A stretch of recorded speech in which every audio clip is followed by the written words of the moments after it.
Olá, este é o programa Prova Final, uma parceria entre a TV Justiça e a Rede de Ensino Luiz Flávio Gomes. Meu nome é Vinícius Casalino e hoje nós vamos falar de Direito Constitucional. O programa Prova Final, como você sabe, divide-se em 3 blocos. No primeiro bloco, tema do dia, debateremos um assunto importante da nossa disciplina. Hoje vamos falar de repartição de competências legislativas no federalismo brasileiro. Você saberia me dizer, por exemplo, se é possível um Código Penal municipal ou um Código de Processo Civil estadual? No segundo bloco, pergunte ao professor, responderei as 5 questões enviadas por nossos telespectadores. Se você tem dúvidas, mande a sua pergunta para o e-mail provafinal@anhanguera.com. No terceiro bloco, o X da questão, responderei a 2 questões extraídas de exames da Ordem dos Advogados do Brasil.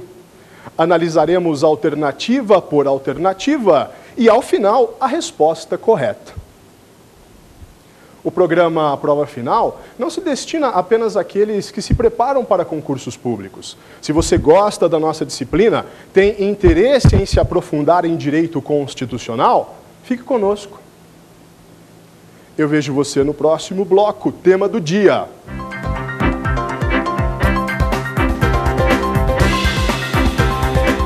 Muito bem, retornamos com nosso primeiro bloco, o tema do dia. Hoje nós estudaremos a repartição das competências legislativas no federalismo brasileiro. Para que nós possamos compreender adequadamente este tema, precisamos começar lá do início da Constituição, com o artigo 1º. Lá nós encontraremos a prescrição segundo a qual o Brasil é uma república federativa.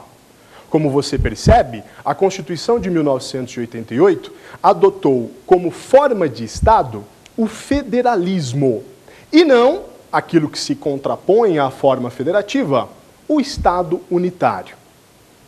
Quando pensamos em formas de Estado, pode-se optar entre um Estado unitário e um Estado federal. O Estado unitário, como regra, é utilizado para aqueles países cujas dimensões territoriais são pequenas. Os países como aqueles que existem na Europa, por exemplo, Inglaterra, França, Alemanha.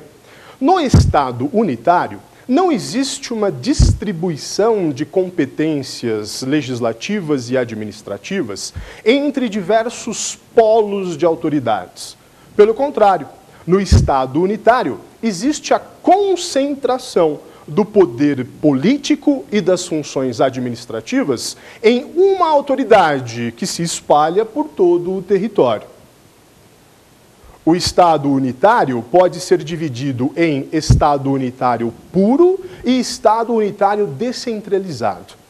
O Estado unitário puro é aquele em que não há nenhuma espécie de descentralização, quer política, quer administrativa.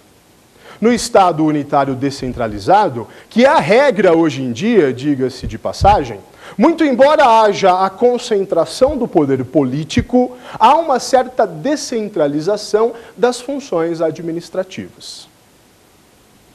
Na forma federativa de Estado, existe uma distribuição de poder territorialmente considerado entre várias unidades detentoras de poder político e função administrativa.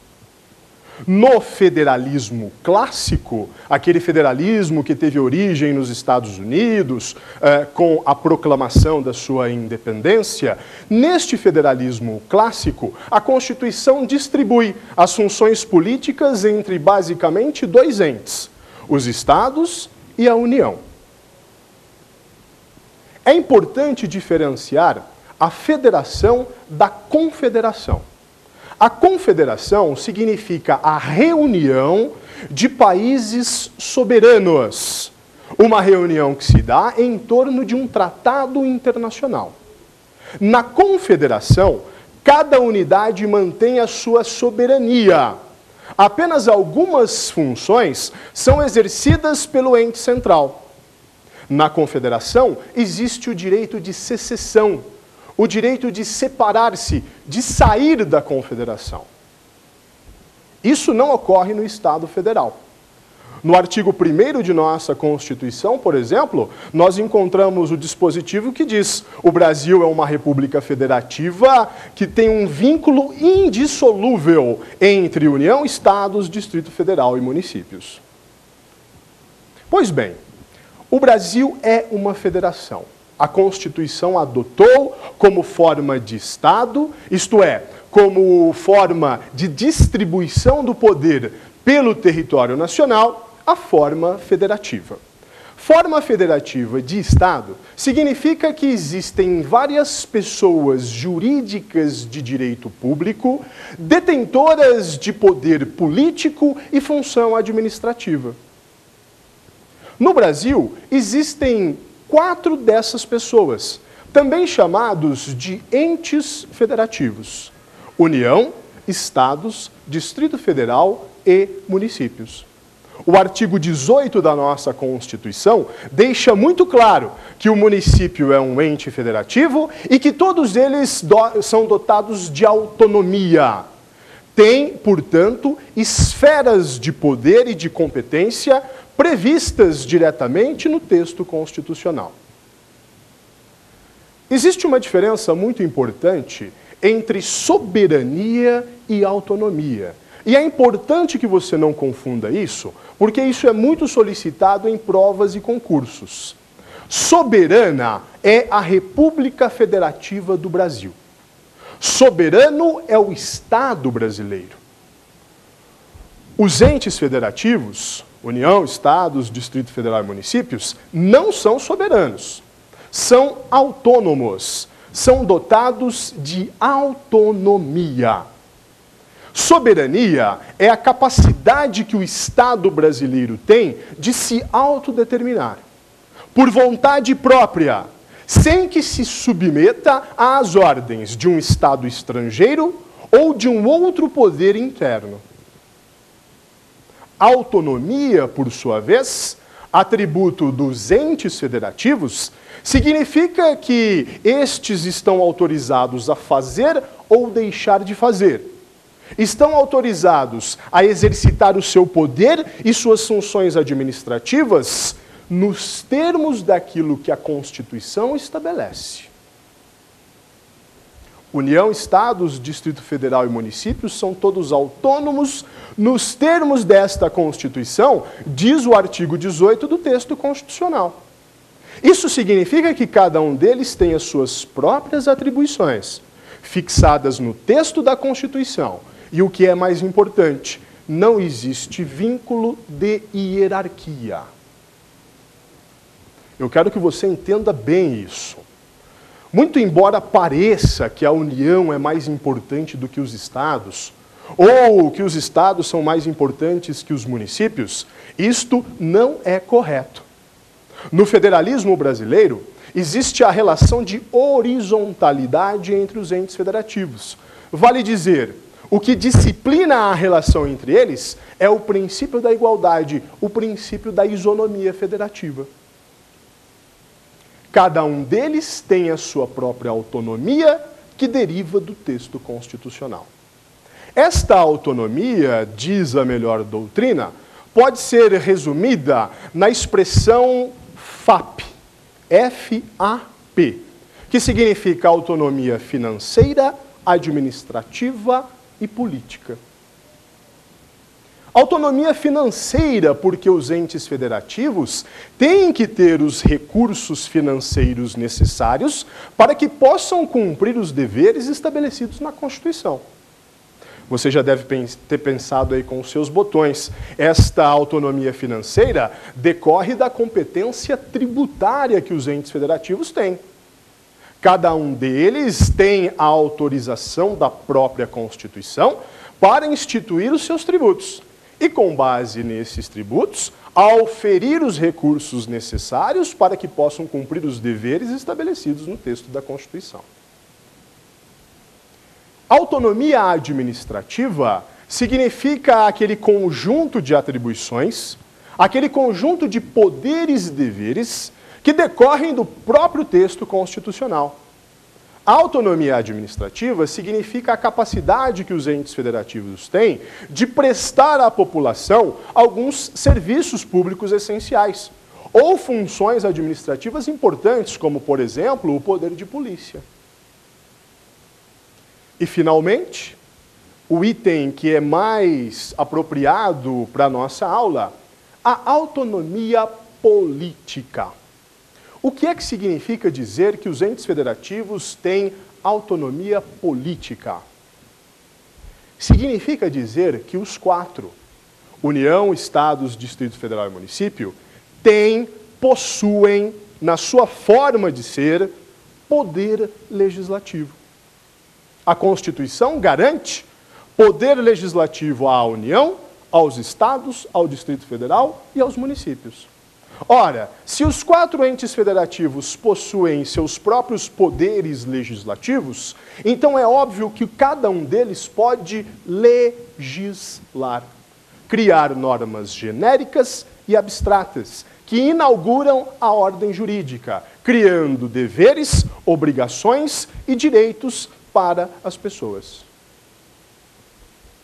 A autonomia política dos entes federativos é fundamental em uma democracia, porque permite que as suas populações, através dos seus representantes, possam defender e exprimir os seus interesses. Entretanto, em uma república federativa, é necessário que o feixe de competências legislativas esteja muito bem delimitado no texto constitucional. E por que isso? Porque não é incomum haver conflitos de competência legislativa. Em algumas circunstâncias, o legislador do Estado legisla a mesma matéria que o legislador da União. E aí nós vamos encontrar alguns problemas que precisam ser enfrentados. Quando a Constituição opta pela forma federativa de Estado, ela tem que optar também por um critério que lhe permita distribuir entre os entes federativos as competências legislativas de acordo com as matérias. Como assim? Ora, é preciso decidir quem vai legislar sobre o quê. Por exemplo, quem vai legislar sobre direito penal? Quem vai legislar sobre direito tributário? Quem vai legislar sobre direito processual? A Constituição, ou melhor, o constituinte originário, tem que dar conta destes problemas. A nossa Constituição se pautou pelo princípio da predominância do interesse. O que é que significa isso? O critério utilizado para a distribuição das matérias, de acordo com as autonomias de cada ente federativo, seguiu o modelo de predominância do interesse. Quando o interesse é geral ou nacional, a matéria ficou com a União. Se o interesse é regional, a matéria permaneceu com os estados. Interesse local, a matéria ficou com os municípios. É claro que não há uma distribuição rígida de acordo com os interesses, porque muitas vezes eles se interseccionam.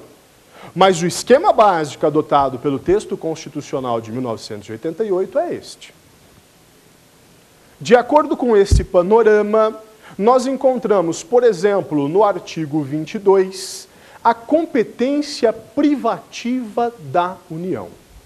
Se você está estudando para concursos, se você está se preparando para exames, já lhe adianto uma dica: memorize este artigo 22. Ele enumera as matérias que são de competência privativa da União e os examinadores adoram perguntar se você sabe essas matérias. Por exemplo, direito civil, direito penal, direito processual, são matérias de competência privativa da União. O que é que isso significa? Significa que apenas o legislador federal pode legislar sobre estas matérias. Um código civil, um código penal, uma legislação sobre desapropriação, isso tudo fica na órbita federal. Entretanto, o fato de a competência ser privativa significa que pode haver a delegação para os estados e Distrito Federal. A autorização para essa delegação nós encontramos no parágrafo único do artigo 22. E ele estabelece 3 exigências. Primeiro, lei complementar. Segundo, que a delegação se faça para todos os estados e Distrito Federal. E terceiro, que a delegação tenha como objeto questões específicas das matérias enumeradas no artigo 22. Uma outra competência legislativa da União, nós encontramos no artigo 24, a competência concorrente. Competência concorrente significa que a União divide a sua competência legislativa com estados e Distrito Federal. De acordo com o parágrafo 1º do artigo 24, cabe à União estabelecer normas gerais. Normas gerais sobre o quê? Sobre as matérias que estão elencadas naquele dispositivo. Direito tributário, direito econômico, direito financeiro, direito urbanístico e assim por diante. A União legisla normas gerais, aquelas normas que se aplicam a todos os entes federativos. Estados e Distrito Federal entram com as normas específicas, o que se denomina a competência suplementar. Ok? Muito bem. Quando nos deslocamos para os Estados Federados, encontramos basicamente 3 espécies de competência legislativa. Encontramos primeiro aquela competência delegada. Aquela competência que os estados e o Distrito Federal podem receber da União. São as matérias do artigo 22 que podem ser transferidas aos estados e Distrito Federal, notem, eu não disse municípios, ok? Por meio de lei complementar, para que eles possam versar sobre questões específicas. Encontramos também, quando pensamos em competência dos estados, naquela competência concorrente, prevista no artigo 24. Enquanto a União ingressa com as normas gerais, estados e Distrito Federal ingressam com as normas específicas. Isso se chama competência suplementar. A competência suplementar divide-se em 2. Competência suplementar complementar e competência suplementar supletiva. Na competência suplementar complementar, já existe a norma federal, a lei federal de normas gerais. Os estados apenas acoplam as suas legislações, tratando de temas específicos. A competência suplementar supletiva está autorizada quando a União não legislou, na hipótese da omissão do legislador federal. Neste caso, os estados e Distrito Federal podem legislar plenamente sobre as matérias veiculadas no artigo 24. Eles criam aquilo que seriam as normas gerais e também as normas específicas. Competência suplementar supletiva. O parágrafo 4º do artigo 24 determina que, na ausência de lei federal, os estados e Distrito Federal podem legislar. Se a União resolve legislar e cria aquelas normas que são de sua competência, então a legislação estadual tem a sua eficácia suspensa apenas naquilo que contraria a legislação federal. Tudo bem? Quando pensamos na competência municipal, temos que nos deslocar para o artigo 30 da Constituição. Lá nós encontramos basicamente 2 mandamentos. A competência exclusiva dos municípios para legislar sobre interesse local. E a competência suplementar, para que eles possam adequar a legislação federal e estadual aos seus interesses locais. Veja, a competência exclusiva dos municípios, artigo 30, inciso 1º, é a competência mais importante. Por quê? Porque eles podem legislar com exclusividade sobre tudo aquilo que é de interesse local. Por exemplo, as ruas do município por onde trafegam os veículos. Que ruas devem subir, que ruas devem descer, qual é o sentido da mão que deve ir para a direita, para a esquerda e assim por diante. Isso tudo é de interesse local, cabe à competência exclusiva dos municípios. O artigo 30, inciso 2, estabelece a competência legislativa suplementar. Os municípios podem adequar a sua legislação à legislação federal e estadual no que couber. O que é que significa o no que couber? Significa que vão complementar essa legislação federal e estadual para adequar ao interesse local que eles têm. E, finalmente, aquela competência que é a mais simples e a mais fácil de se compreender, a competência do Distrito Federal. De acordo com o artigo 32, parágrafo 1º da Constituição, o Distrito Federal acumula as competências dos estados e municípios. Então, se você vai estudar para a prova, se você vai se preparar para o seu concurso público, é muito simples compreender a competência legislativa do Distrito Federal. O que não for competência federal, o que não for competência da União, cai para o Distrito Federal, remanesce para o Distrito Federal. Por quê? O Distrito Federal tem as competências dos estados e dos municípios. Finalmente, a competência mais importante dos Estados Federados, que se encontra no artigo 25, parágrafo 1º da Constituição, a chamada competência residual ou remanescente. De acordo com esse dispositivo da Constituição, cabe aos estados tudo aquilo que não seja da União ou dos municípios. Por isso que se chama competência residual, competência remanescente.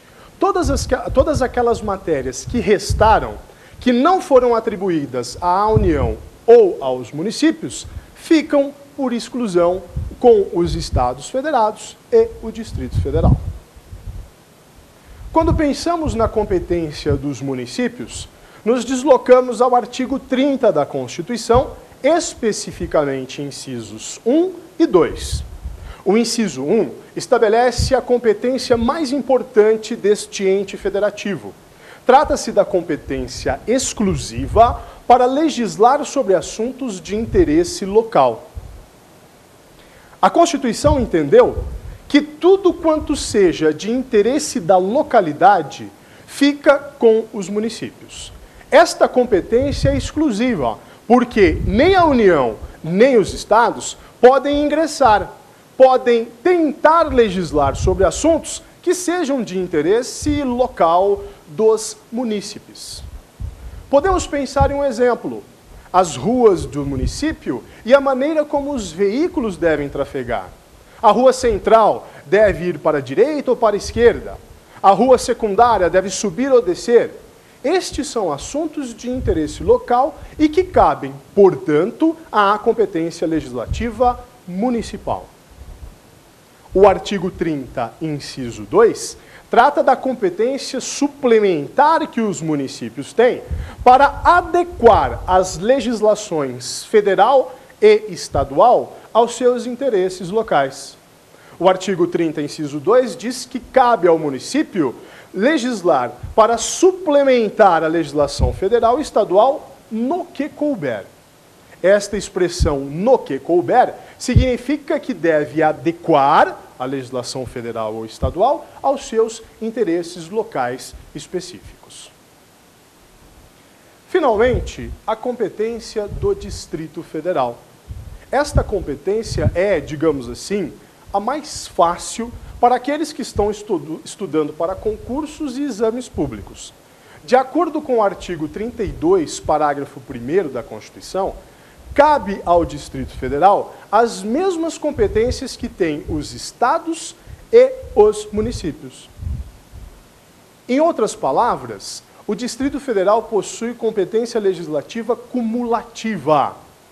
Tudo o que não for da União fica com o Distrito Federal, porque ele acumula as competências dos estados e também dos municípios. Muito bem, pessoal. Eu aguardo vocês para o nosso segundo bloco. Pergunte ao professor.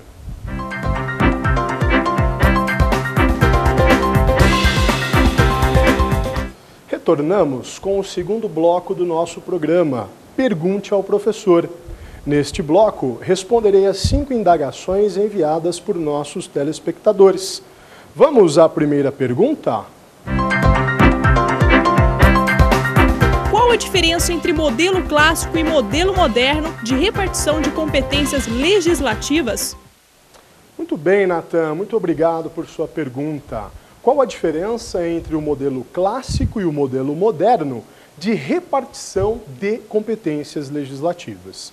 O modelo clássico tem origem com a Constituição norte-americana de 1787.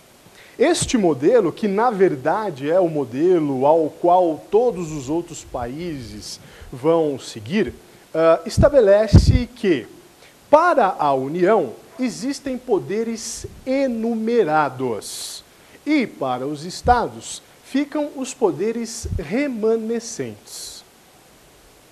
Modelo clássico significa que o legislador constituinte originário estabelece uma série de matérias que serão reservadas ao legislador central, ao legislador da União. Tira-se de um sem número de matérias possíveis, apenas algumas, aquelas que atendem de melhor forma ao interesse nacional, ao interesse geral de todo o país, e coloca-se de maneira exclusiva para o legislador federal. Tudo aquilo que remanesce, tudo aquilo que sobra, tudo aquilo que fica, que não está designado expressamente para a União, fica, portanto, com os estados. Este é o modelo clássico que tem inspiração na Constituição norte-americana. O modelo moderno trabalha de maneira distinta. Tem origem nos países europeus do pós-Primeira Guerra. Este modelo moderno trabalha com uma distribuição de competências entre o ente central, a União, e os entes regionais, os estados, etc., de maneira que há um certo compartilhamento de matérias. O que significa isso? Significa que, no modelo moderno, União e estados, por exemplo, podem legislar sobre a mesma matéria. No nosso caso, no caso da Constituição de 1988, esse modelo moderno fica claro no artigo 24, que trata da competência concorrente.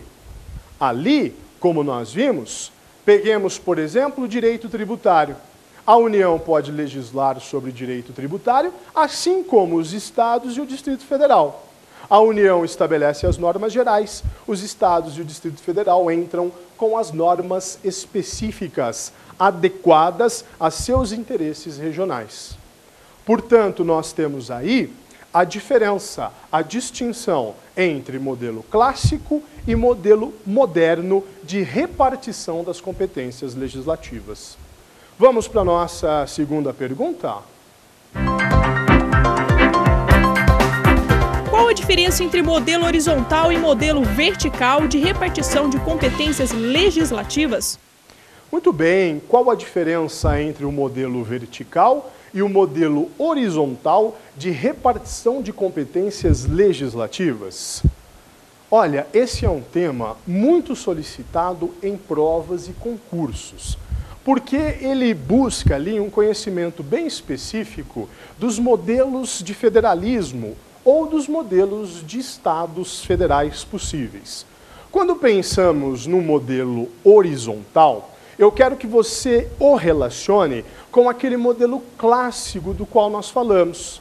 Então, o modelo horizontal é aquele modelo que prega, é aquele modelo que orienta a repartição de competências legislativas, no sentido de que cada ente federativo deve legislar com exclusividade sobre algumas matérias.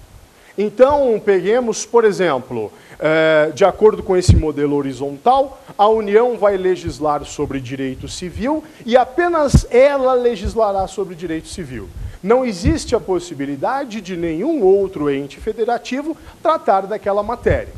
Os estados, por exemplo, vão legislar sobre direito tributário e fica reservado exclusivamente a eles a legislação sobre essa disciplina, sobre essa matéria. Não é possível um compartilhamento de matérias, um compartilhamento de funções legislativas sobre o mesmo tema. Este modelo horizontal, como você percebe, é de difícil implementação. Por quê? Porque pressupõe um esquema federativo muito rígido, em que cada ente federativo fica apenas com aquelas matérias que lhe foram reservadas e que não podem aí transitar de uma matéria a outra. Existem alguns métodos para lidar com essa rigidez. Alguns desses métodos são, por exemplo, elenca-se matérias que são de competência exclusiva da União, mas permite-se que os estados, eventualmente, legislem sobre alguns temas específicos. De qualquer maneira, o modelo horizontal não é o modelo mais adaptado à nossa sociedade, a esta sociedade contemporânea, economicamente complexa e que exige decisões políticas cada vez mais ágeis. O modelo vertical, por sua vez, é aquele modelo que permite um compartilhamento de competências. É aquilo que a doutrina chama de condomínio legislativo. Nós encontramos este modelo no artigo 24 de nossa Constituição, a chamada competência legislativa concorrente. Neste modelo, tanto a União como os estados e Distrito Federal, por exemplo, podem legislar conjuntamente sobre direito tributário. Como nós vimos, existe toda uma dinâmica estabelecida nos parágrafos do artigo 24 que vão fazer com que esse modelo vertical possa se operacionalizar. Vimos, por exemplo, que a União estabelecerá as normas gerais. Cabe aos estados e ao Distrito Federal entrar com as normas específicas que são adequadas aos seus interesses regionais. Se não houvesse essa preocupação por parte da Constituição, você não tem dificuldade de concluir que haveria sérios problemas de conflitos de competência legislativa. O modelo vertical, esse modelo de compartilhamento, este modelo de condomínio legislativo é o mais adequado para as sociedades contemporâneas, para as sociedades que demandam respostas rápidas dos poderes legislativos. Então, União e Estados, no caso do Brasil, União, Estados e Distrito Federal, compartilham, repartem responsabilidades legislativas, tratam de determinadas matérias em comum, cada um dentro do seu âmbito de atuação. Muito bem, vamos para a nossa terceira pergunta. Qual a diferença entre competência privativa e competência exclusiva? Muito bem, Renato. Boa pergunta, uma pergunta que é frequente nas provas, concursos e que nós encontramos na maioria dos manuais. Qual é a diferença entre competência exclusiva e competência privativa? Olha só, em princípio, o que é que nós encontramos na doutrina mais autorizada de direito constitucional? Ora, competência privativa é aquela competência que admite delegação. Quando nós estudamos o artigo 22 da Constituição, que trata das matérias que são de competência privativa da União, nós vimos que o seu parágrafo único admite a delegação para estados e Distrito Federal. A possibilidade desta delegação é o que caracteriza a competência como competência privativa. Ocorre, entretanto, que a Constituição não é rígida nesse esquema. Existem artigos do texto constitucional em que ela fala de competência privativa, mas que não admitem delegação. Entra aí aquilo que a doutrina chama de competência exclusiva. A competência exclusiva seria diferente da competência privativa, porque a competência exclusiva não admite a possibilidade de delegação. Nós encontramos um exemplo de competência exclusiva quando analisamos o artigo 30, inciso 1º da Constituição, quando vimos a competência legislativa exclusiva dos municípios para legislar sobre assuntos de interesse local. Nesse caso, não há possibilidade de delegação. E tampouco existe a possibilidade de que União ou Estados queiram legislar sobre esta matéria. Como eu disse a você no começo deste nosso encontro, o critério utilizado pela Constituição é o critério da predominância do interesse. Interesse nacional, União, interesse regional, Estados e Distrito Federal, interesse local, municípios e Distrito Federal. De maneira que, no caso do artigo 30, inciso 1º, a competência é exclusiva dos municípios e não pode ser delegada. Entretanto, como eu já lhe adiantei, a doutrina assinala que, no texto constitucional, essa diferença não fica evidente. Em algumas circunstâncias, a Constituição utiliza a expressão competência privativa, mas não admite delegação. Ora, ao não admitir delegação, nós estaríamos falando de competência exclusiva, muito embora o texto constitucional não se valha desta expressão. Em uma prova, em um concurso público, tome muito cuidado. Caso essa questão venha em forma objetiva, então siga essa orientação doutrinária. Competência privativa é aquela que admite delegação, competência exclusiva não admite delegação. Entretanto, numa prova de segunda fase, em que você vai ter que discorrer sobre um tema, desenvolver um determinado tema, é importante então que você traga esta diferença e também que o próprio texto constitucional não leva essa diferença tão a sério. Vamos para a nossa quarta pergunta? O que são competências implícitas? Muito bem, Matheus. Excelente pergunta. O que são competências implícitas? Olha só, para que você entenda o que é competência ou poder implícito, é importante que você saiba que esta noção está muito vinculada ao modelo clássico de federalismo. Como assim? Ora, nós vimos que no modelo clássico existe a enumeração de certas competências e a atribuição destas competências enumeradas para o ente central. Então, a União legislará sobre tais e quais matérias, sendo certo que, aos Estados, cabe a competência remanescente. Este é o modelo clássico, diferente do modelo moderno, tal qual nós vimos agora há pouco. Muito bem, quando a Constituição de determinado país opta pelo modelo clássico, enumera as competências da União por matéria, muitas vezes existe a necessidade de alguns poderes ou algumas competências que não estão implícitas naquela enumeração, mas sem as quais o legislador federal não pode fazer uma lei. Vinícius, seja mais específico, por favor. Sim, imagine uma competência para legislar sobre processo civil ou processo penal. Imagine também que estamos falando de um modelo clássico, portanto, que o ente central, a União, tem competência enumerada, portanto, explícita, para legislar sobre direito processual.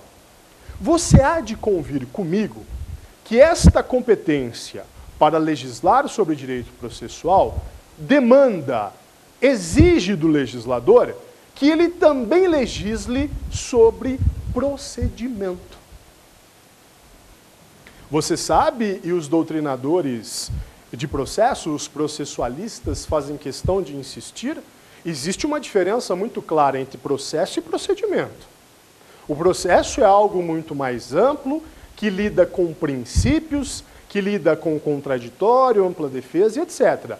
O procedimento é uma matéria mais específica, uma matéria que lida mais com a marcha dos atos, com a maneira como os atos processuais estão encadeados. Pois bem, se no modelo clássico a Constituição atribui este poder, esta competência enumerada à União para legislar sobre o processo, é necessário que, a partir da interpretação do texto constitucional, admita-se um poder implícito. Qual poder implícito? O poder de legislar sobre o procedimento. Por quê? Porque se o legislador federal não puder legislar nada sobre o procedimento, a execução, o exercício daquela competência sobre processo não pode ser executada, não pode ser bem desempenhada.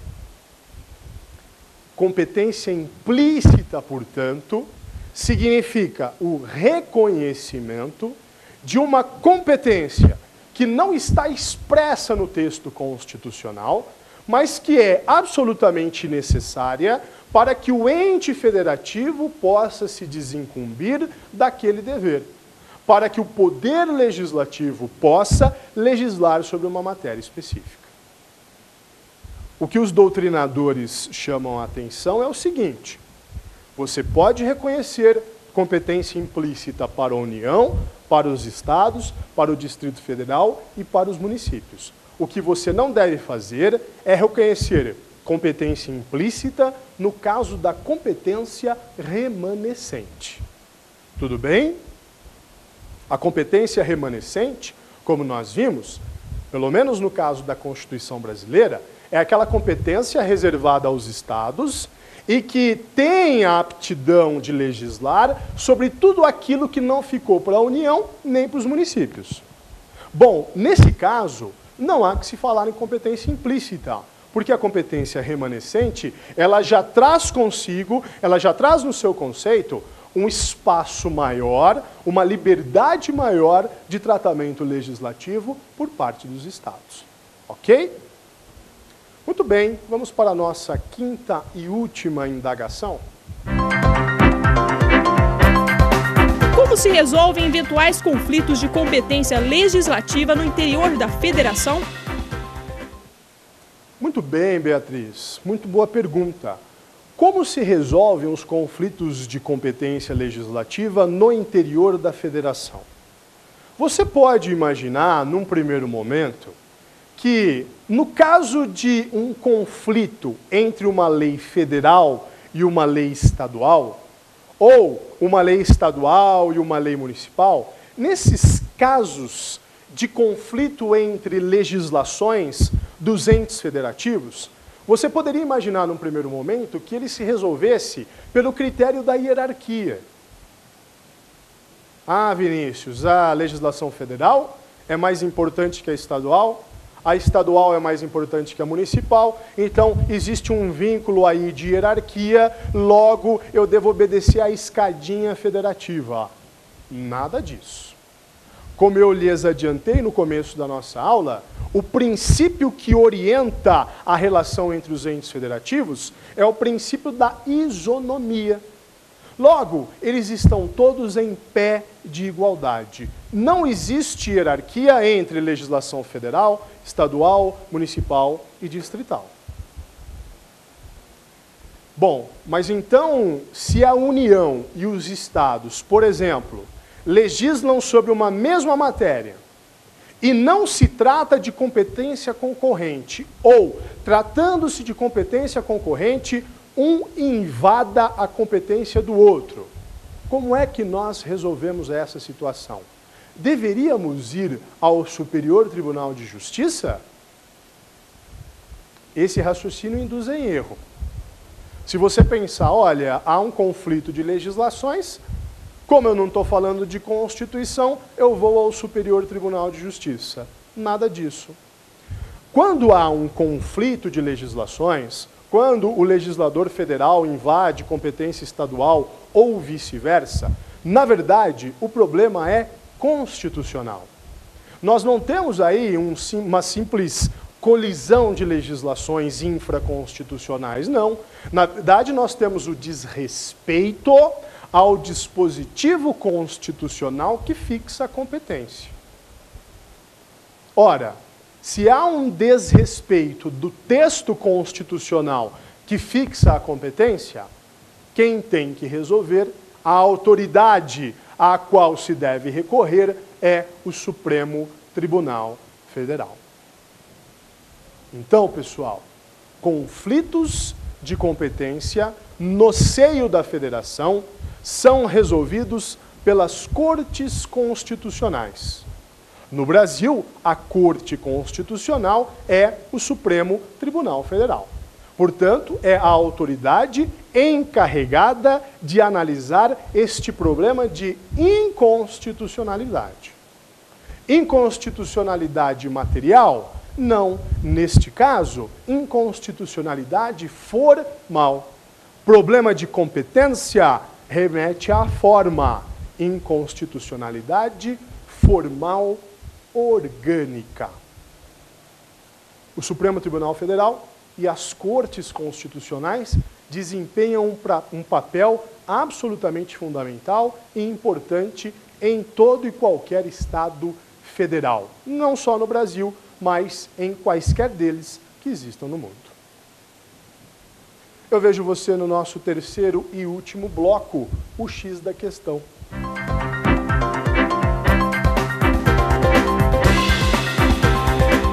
Muito bem, retornamos com o terceiro e último bloco do nosso programa, o X da questão. Nesse bloco, responderemos a duas questões extraídas de exames da Ordem dos Advogados do Brasil. Vamos para a primeira questão. Nono exame unificado de ordem, prova tipo 1 branca, questão 14.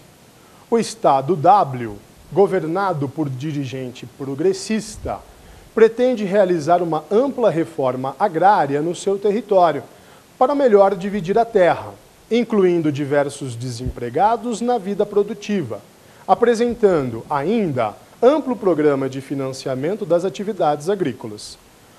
Com essa proposta política, resolve apresentar projeto de lei criando formas de desapropriação e inovando nos procedimentos, dando característica sumária e permitindo o ingresso de imóveis, o ingresso nos imóveis sem pagar indenização. Quanto ao tema em foco, legislação sobre desapropriação, nos termos da Constituição Federal, assinale a afirmativa correta. Alternativa A, trata-se de competência privativa da União. Alternativa B, trata-se de competência da União em comum com os Estados. Alternativa C, trata-se de competência privativa dos Estados. Alternativa D, trata-se de competência dos Estados em comum com os municípios. Muito bem, esta é uma questão típica, uma questão clássica sobre o tema que nós estamos estudando. O legislador sempre elabora questões querendo saber se você estudou e se você memorizou o artigo 22 e ou o artigo 24. Em muitas destas questões, o examinador quer saber se você não vai confundir as matérias que estão enumeradas no artigo 22 com as matérias que estão enumeradas no artigo 24 e vice-versa. Então, fica aqui uma dica importantíssima para a sua prova, para o seu exame. Memorize, decore os artigos 22 e 24. Eu sei que é difícil, eu sei que é chato, mas é fundamental para o sucesso da sua empreitada, dos seus estudos, ok? Neste caso, nesta pergunta, esta especificamente não chega a ser das mais complexas. Por quê? Porque o examinador, no final, ele pergunta expressamente, olha, sobre o tema da desapropriação e nos termos da Constituição Federal, de quem é a competência? Se você estudou o artigo 22 com calma, se você o estudou com carinho, você encontra logo no inciso 2 a matéria relativa à desapropriação, como de competência privativa da União. Logo, a nossa alternativa correta aqui é a alternativa A. Trata-se de competência privativa da União. O que poderia complicar aí a sua questão, não foi o caso, seria se o examinador dissesse, olha, o Estado, que é governado por esse governador progressista, o Estado recebeu uma delegação para legislar sobre desapropriação por meio de lei complementar e apenas sobre questões específicas. Bom, aí sim, aí você teria que ficar atento, porque a Constituição admite a delegação da competência privativa da União. Não foi esse o caso.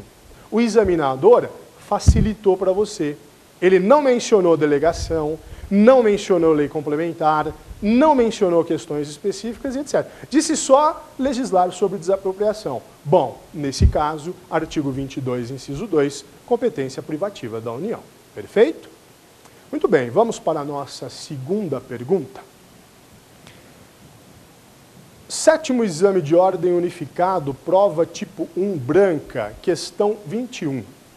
O governador do estado K, preocupado com o resultado da balança comercial do seu estado, conhecido pelo setor exportador, pretende regular a importação de bens de determinados países, apresentando, nesse sentido, projeto de lei à Assembleia Legislativa. Em termos de competência legislativa, esse tema é, nos termos da Constituição Federal, 2 pontos. Alternativa A, dos Estados.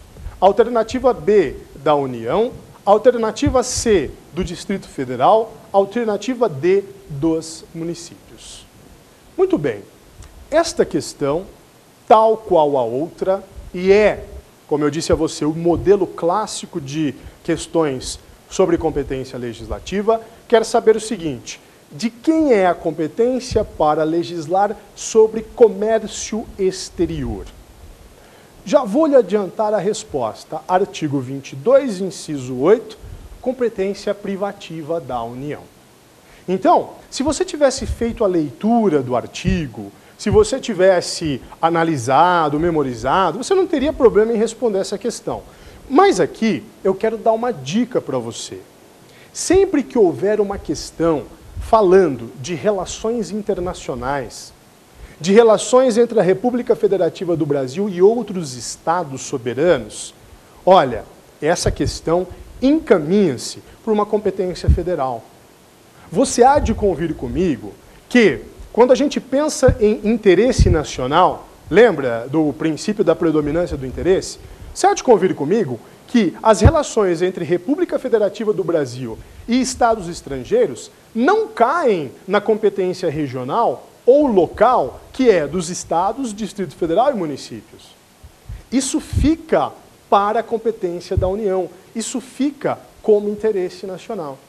Então, fica aqui uma dica. É claro que você sempre tem que analisar a questão, né, estudar, analisar a questão alternativa por alternativa, etc. Mas, se você tiver com dúvida, tratando-se de relações internacionais, como regra, a competência será federal, a competência será da União. Alternativa correta, letra B de bola. Ok? Muito bem, senhoras e senhores. Foi um prazer estar com vocês neste nosso encontro. Se você tem alguma dúvida, se tem alguma sugestão, mande o seu e-mail para a provafinal@anhanguera.com.br. Meu nome é Vinícius Casalino, você me encontra nas redes sociais, no Twitter e no Facebook. Eu vejo você no nosso próximo encontro. Até logo!